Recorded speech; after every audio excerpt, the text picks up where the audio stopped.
Shivanshu recording studio बानावर किशनगंज।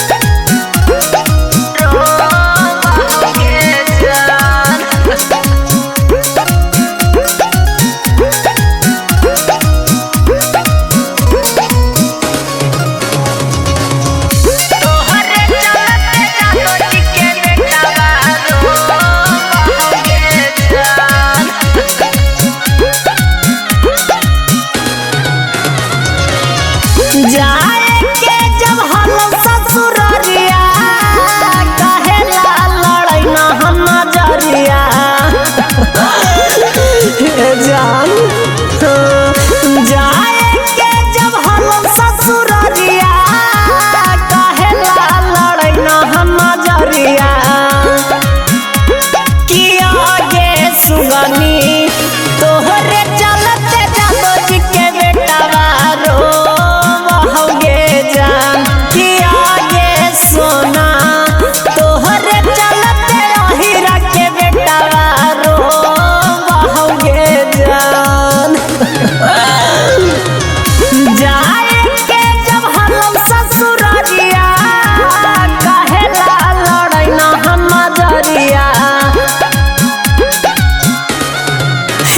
जान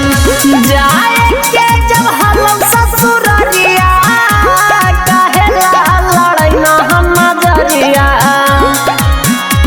किया गे सुगनी तोहरे चलते हीरा के बेटा रो बहुगे जान किया गे सोना तोहरे चलते जादो जी के बेटा रो बहुगे जान तोहरे चलते जादो जी के बेटा रो बहुगे जान रो बहुगे जान तोहरे चलते जादो जी के बेटा रो बहुगे जान नींदियों नया बहुरत भार रहिया उजागल गे तोरे करनमा लगो हौ बन जाइब पागल गे ज्ञान तानी को न लागौ पगली तोरा बिना माना मागे रात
शिवांशु रिकॉर्डिंग स्टूडियो बानावर बिशुनगंज।